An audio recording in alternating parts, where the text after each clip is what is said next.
Hello. As you can see, I'm doing things a little different today, but today we're going to be talking about a little bit of a different subject matter. It's not particularly pleasant to talk about, and I just felt more comfortable doing it this way,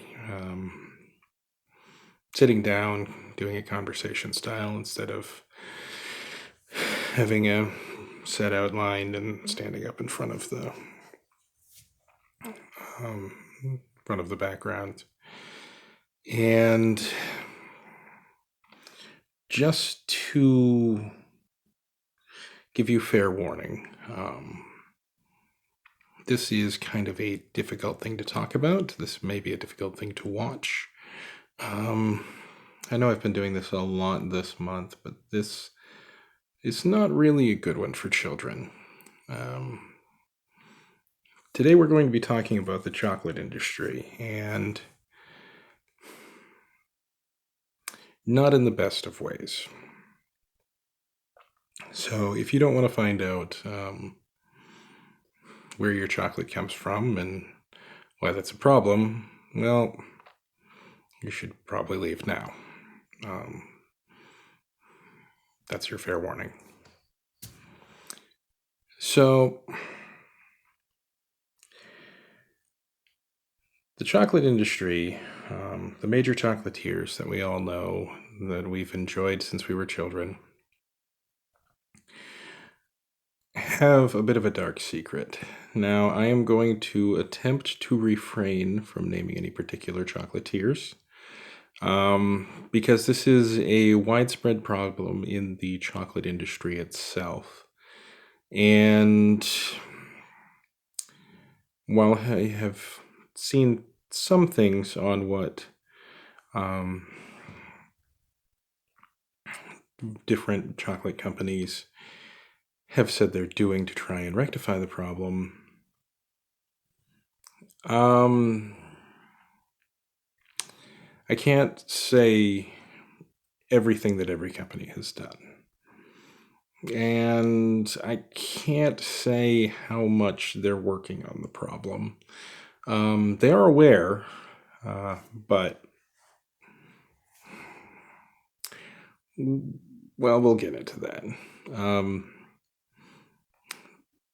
the problem with the chocolate industry is that the cacao that chocolate is made from, in many cases, is harvested using child slave labor in the Ivory Coast.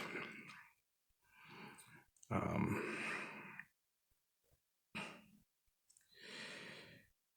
the chocolate companies, by and large, buy their chocolate in large quantities from marketplaces where they have a bit of plausible deniability in that they can say they don't particularly know exactly what plantations the cacao they're buying comes from, or what the labor practices of those what the labor practices of those plantations might be.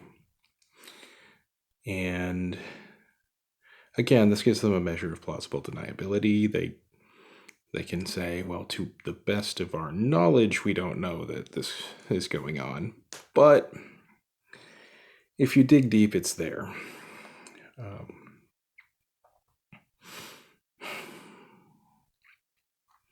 Back in the early 2000s, this started to come to light. There were some investigative journalists that revealed this to the public, and people were upset, understandably. And so the chocolate industry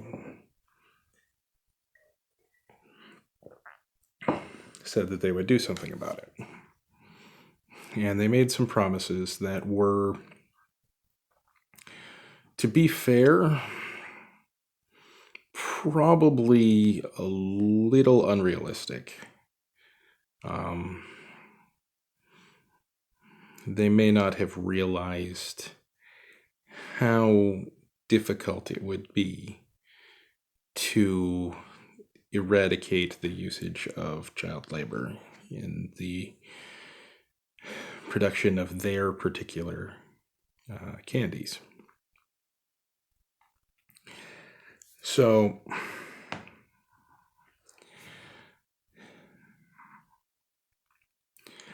they made some promises. Many of the chocolate companies said that they would eliminate using any cacao that was harvested using child slave labor by 2005. And again, that was essentially giving themselves 5 years, and 5 years to change an entire industry is perhaps a little naive. So they were mostly not able to achieve their goals. Are there some companies that can say that none of their chocolate is made using the cacao from unethical sources? Yes, there are, absolutely. And some of them are major companies, but not the ones you typically think of right off the bat when it comes to chocolate. Not the ones that make the kind of candy that people usually buy for children. They're generally more the people that make the more high-end artisanal kind of chocolates. But I digress. So there was a big focus on this in the early 2000s, and there hasn't been much since. And really what happened was the world moved on. A lot has happened in the last 20 years to get our attention. So many things that we have focused on that were important and major, but because of that, we kind of forgot about this particular problem. Our society in general kind of forgot about it. They moved on to other things, and I am as guilty of this as anyone.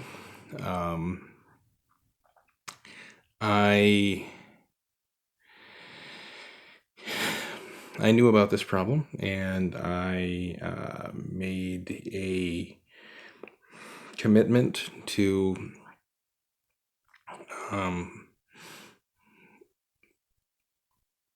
eliminate any unethically sourced chocolate from my diet. And I did that for quite some time, and then I got busy with other things and focused on other things, and it kind of just slipped my mind, and I didn't really think about it until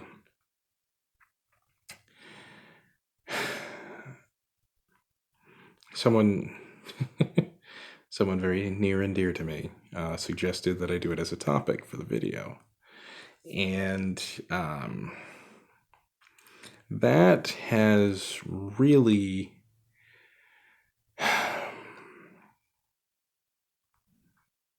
made me take a look at myself again. And so I am, I've decided that I need to once again be focused on that. Removing unethically sourced chocolate from my diet.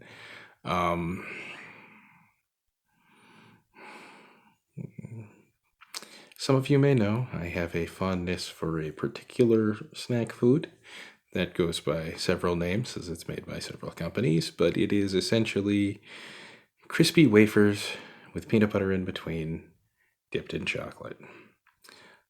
Rather fond of those, and recently they've creeped into my diet fairly more than they should have. You know, there is that vending machine at work, and they just called my name, and uh, it is kind of a joke, and it is something I shouldn't be eating anyway. It's not good for the old waistline, but in planning this video and thinking about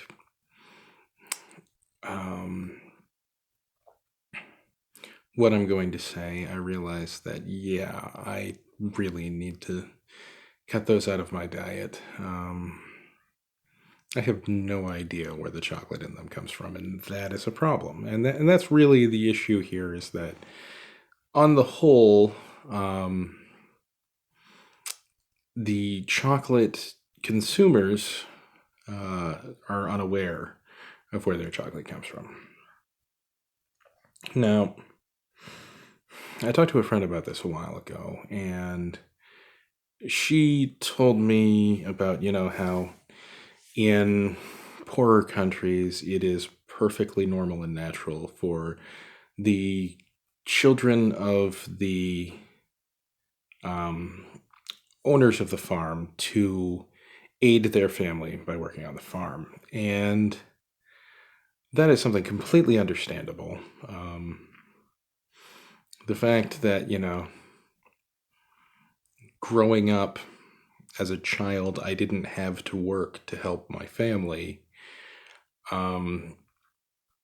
is really a luxury that I have been afforded because I happen to live in an affluent nation that not only makes such things unnecessary generally, it also, shall we say, discourages it. There are child labor laws in place. However, there are certain exceptions for family businesses. But yes, and that is a luxury that I have been afforded, as have, most people that I know. However, that's not really what I'm talking about here.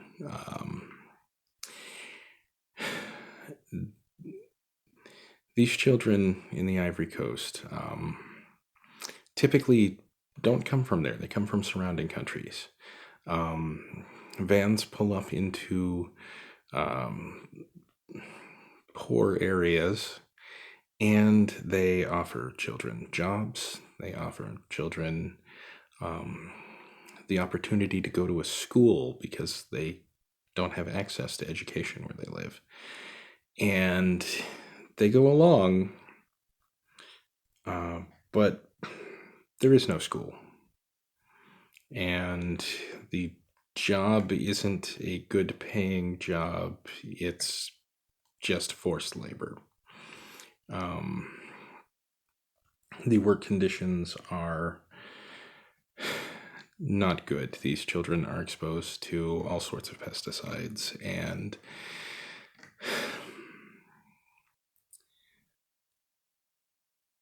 it runs a significant danger to their health. Now, there are chocolatiers that have made certain promised goals to meet. I recently saw a chocolatier had made a goal to have as much as 70% of the chocolate they produce be obtained through ethical sources. And that's and by the end of this year. And that is absolutely a great start if they're able to follow through with that. However,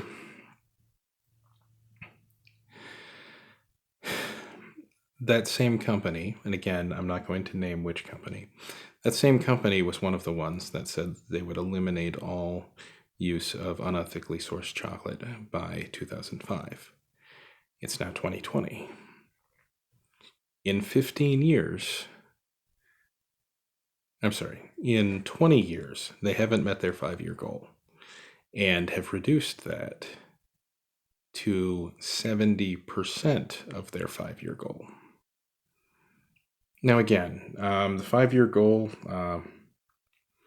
is probably overly optimistic. It's probably naive. Probably not attainable. But it's been 20 years. And so what we need to do as the chocolate-loving public is to pay attention to these things and to call these companies to task. They say that by the end of this year, they'll be down to obtaining 70% of their cacao from fair trade certified sources. So then at the end of this year, we need to find out if they actually have obtained 70% of their cacao from fair trade sources. And on top of that, we need to find out what then is their next goal. Because if their goal is 70% by the end of this year, when will it be 80%? When will it be 90%? And when will it be 100%? And that's what we need to know.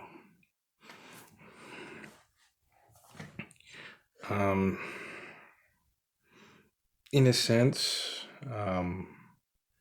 we are all a party to this. Everyone who eats chocolate, that without questioning its source. I have been happy to find that one particular company that makes some very fabulous chocolates, but that I'm aware, that I enjoy, has 100% fair trade certified chocolate.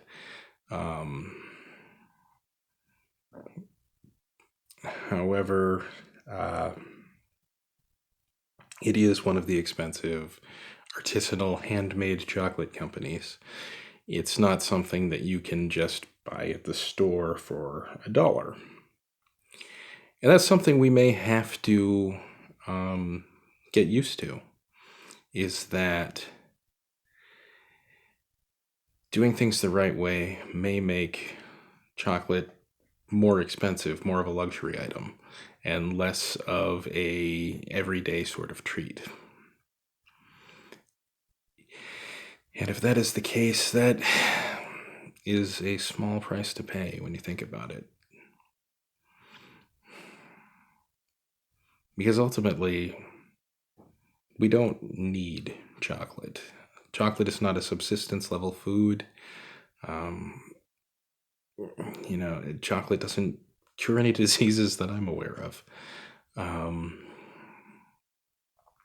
Chocolate is a luxury. It's an extravagance. And that of itself isn't necessarily a bad thing. Having treats is not a bad thing. But when those treats come at the expense of another, well, that's when it becomes a bad thing.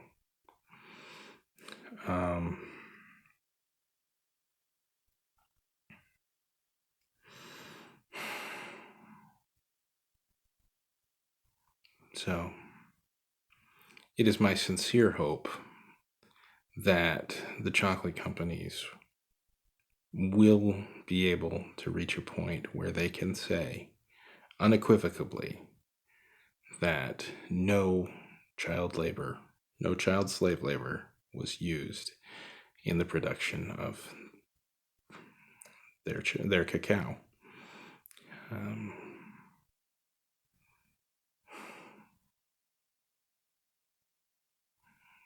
But that's not where we are today. So, on that happy note, I'm going to go get the hat, and I'm going to pull out another topic, and hopefully this will be something a little lighter and a little more fun, and hopefully a little quicker and easier to do. All right, so let me get the hat. I should have planned ahead of time and put it right here, but I forgot to. All right, so.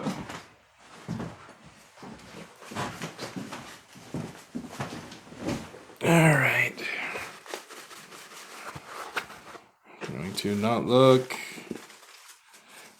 Okay. What do we got? Charles Lightoller. I think I know who that is. I think I know who that is. So we'll dive into that next time. Until then, thanks for watching. And until next time, stay spooky.